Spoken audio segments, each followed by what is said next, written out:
एक छोटा सा विनोद वाली कथा। एक व्यक्ति बहुत पढ़ा लिखा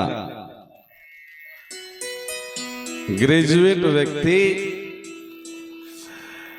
बेचारा बेरोजगारी के आलम में नौकरी ढूंढता फिर रहा था। सर्टिफिकेट का पूरा फाइल बना करके इस ऑफिस से उस ऑफिस, इस फैक्ट्री से उस फैक्ट्री घूमता फिर रहा था।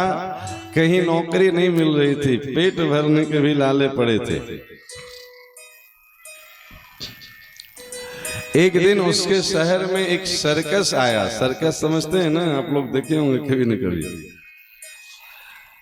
बहुत बड़ा उसका जो है सो टेंट पंडाल लगता है।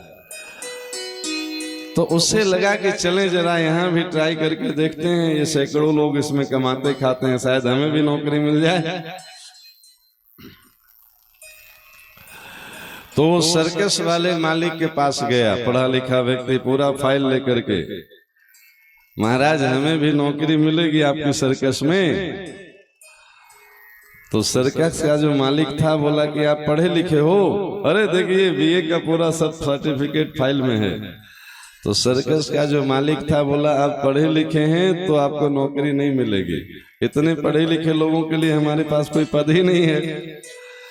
और बेचारा घूमते घूमते इतना परेशान हो गया था, थक गया था, वो सर्टिफिकेट वहीं पे फाड़ दिया। बोला लीजिए अब हम पढ़े लिखे नहीं हैं, हम अनपढ़ हो गए, मेरा सर्टिफिकेट खत्म, अब कोई नौकरी मिलेगी आपके यहाँ?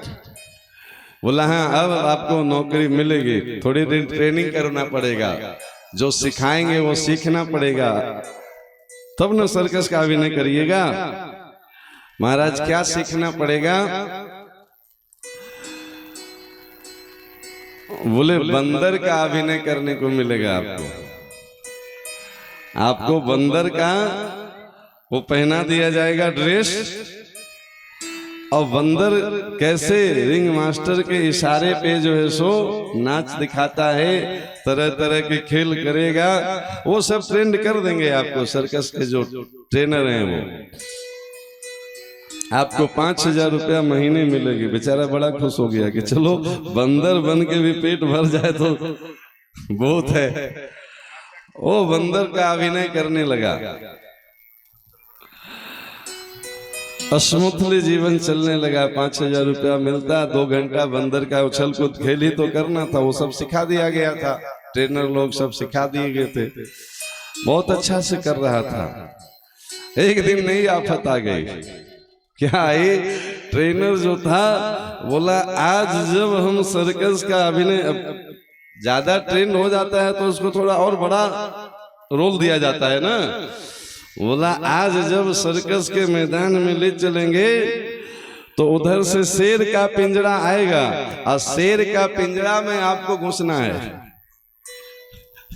शेर का पिंजरा का दरवाजा खुलेगा और उसमें आपको प्रवेश करना है। इतना कह के रिंग मास्टर जो है सो छड़ी लिए खड़ा था। इतने में उधर से इशारा किया, शेर का पिंजरा लाके खड़ा कर दिया। इधर से बेचारा बंदर थर थर करे, शेर का पिंजरा, ये अच्छा नौकरी लग गया। 2-4 महीना तो जो है सो खूब बढ़िया से लड्डू पूड़ी चला। अब जान जाने की बारी है, ये शेर छोड़ेगा जी। और रिंग मास्टर इधर से डंडा मारे, चलो घुसो। दरवाजा खुला है और बेचारा डरते डरते हाथ पहले अंदर डाला, शेर कुछ नहीं किया, लेकिन हिम्मत नहीं हुआ। फिर वापस, जैसे ही वापस जाए तो रिंग मास्टर इधर से छड़ी मारे, चलो भीतर। 1 बार 2 बार 3 बार पिटाया। अब उसको पिटाते पिटाते बेचारा थक गया, बोला अब जो होगा सो होगा, घुस ही जाएंगे।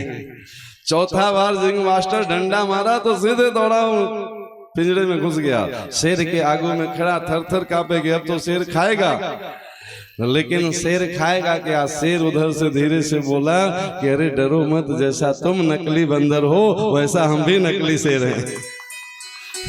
दोनों यहाँ अभिनय कर रहे हैं। यहाँ कोई असली शेर हो तब न खाएगा जी, डरने की क्या बात है? तुम क्यों थर थर कांप रहे हो? यही तो पब्लिक को दिखाना है कि देखो शेर और बंदर में कैसी दोस्ती हो गई। शेर के सामने बंदर खड़ा है, खा नहीं रहा है शेर, पब्लिक ताली पीट रहा है, अरे बहुत बढ़िया, देखो शेर कितना समझदार और बंदर का दोस्ती कैसी। ये कथा क्या कहती है, वो बेचारा बंदर और शेर का रोल करते करते अपने आप को बंदर और शेर ही समझने लगता है सर्कस वाले लोग। उसी प्रकार से जीवात्मा परमात्मा का अंश है। संसार में जो रोल दे दिया गया उसी में ये इतना रच बस जाता है कि फिर अपने आप को वही मान लेता है। उससे अलग कहिए तो वो डंडा मारने के लिए तैयार है।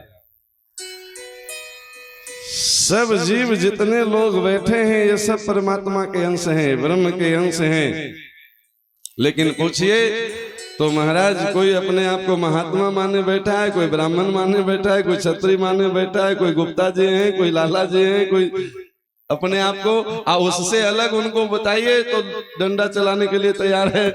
तुमको हम यही नजर आ रहे हैं। अरे भैया वास्तव में तुम जो हो वही तुमको नजर नहीं आ रहा है। इसी को समझाने के लिए भगवान का ये अवतार आज होने वाला है, मर्यादा पुरुषोत्तम का अवतार।